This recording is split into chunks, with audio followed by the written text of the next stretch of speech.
प्यारे बच्चों, तो आप सभी का आपके अपने YouTube चैनल मिशन 2 पे आप लोगों का बहुत बहुत स्वागत है। तो बच्चों, आज हम क्लास 8 का गणित के कुछ महत्वपूर्ण सवाल आप लोगों के लिए लेकर के आए हैं बच्चों, जो आपके परीक्षा के लिए, आपके एग्जाम के लिए, आपके वीकली टेस्ट के लिए बहुत ही ज़्यादा इंपॉर्टेंट है। ठीक है, तो आपको इस वीडियो को शुरू से लेकर अंत तक देखना है और अपने उन सभी दोस्तों को शेयर कर देना है जो क्लास 8 में होंगे और अपने एग्जाम की तैयारी कर रहे होंगे।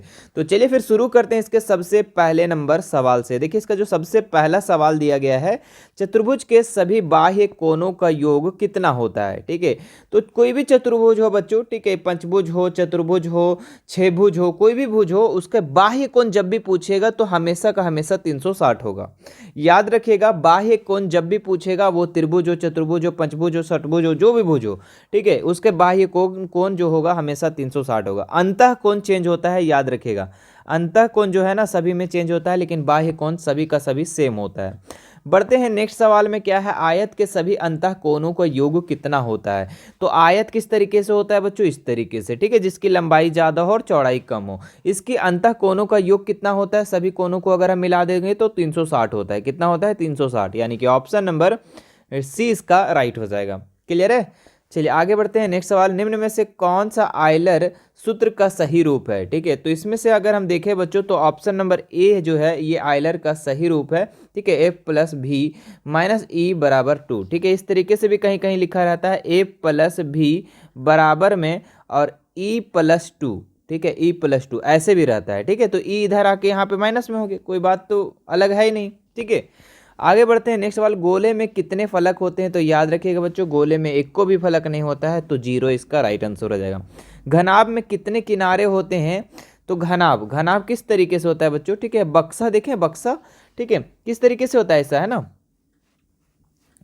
ये आपका क्या हो गया, घनाभ हो गया। और घनाभ के कितने किनारा होता है बच्चों, तो गिन लो, 4 नीचे 4 ऊपर, 4 4 8, और देखिए 4 एक साइड साइड में है ना, 1 2 3 4, मतलब 4 तिया 12, 12 ठो, कितना ठो किनारा होता है बच्चों, तो 12 ठो। ऑप्शन नंबर डी इसका राइट हो जाएगा। आगे देखते हैं नेक्स्ट सवाल, घन में कितने शीर्ष होते हैं। शीर्ष मतलब बच्चों, ठीक है, कोना। तो देखो घन कैसा बनता है, तो इस तरीके से बनता है ना। चलिए, अब घन के कितने कितने कोने हैं बच्चों, देख लीजिए आप, एक ठो ई, ठीक है, कलर चेंज कर देते हैं ना, एक ठो ई, 2 3 4 5 6 7 8, 8 ठो है ना, तो 8 शीर्ष इसका हो जाएगा ऑप्शन नंबर बी। ठीक है, लेकिन किनारा पूछता घन का तो भी तो इसका 12 होता, लेकिन यहाँ पे शीर्ष पूछा है ना। आगे देखते हैं नेक्स्ट सवाल, उस चतुर्भुज का नाम बताएं जिसके विकर्ण एक दूसरे पर लंब समद्विभाजित करते हैं। तो बच्चों, समचतुर्भुज का भी जो है ना, समचतुर्भुज जो होता है, ठीक है, मान लो कि इस तरीके से समचतुर्भुज है, ठीक है, जिसकी सभी भुजें क्या है, बराबर है, तो इसके जो विकर्ण है ये भी समद्विभाजक होता है, लंब समद्विभाजक, मतलब 90 डिग्री पर कोण बनाता है यहाँ पर।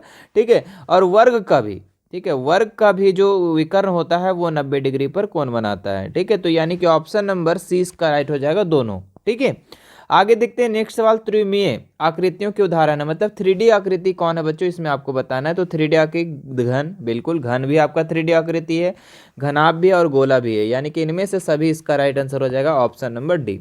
चलिए आगे देखते हैं नेक्स्ट सवाल, समांतर चतुर्भुज के सम्मुख कोण क्या होते हैं। तो जो समांतर चतुर्भुज होता है बच्चों, ठीक है, समांतर चतुर्भुज के जो सम्मुख कोण होते हैं वो बराबर होते हैं। क्या होते हैं, बराबर होते हैं, तो ऑप्शन नंबर 20 का राइट हो जाएगा। ठीक है, जैसे ई वाला कोण और ई वाला कोण बराबर, ई वाला कोण और ई वाला कोण बराबर, मतलब सम्मुख कोण क्या होते हैं, बराबर होते हैं।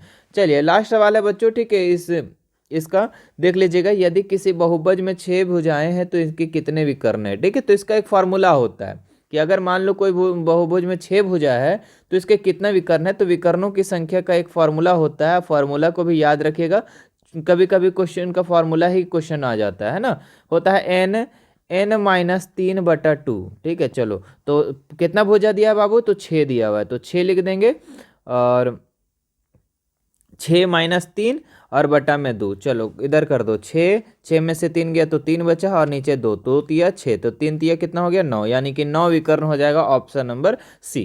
क्लियर है।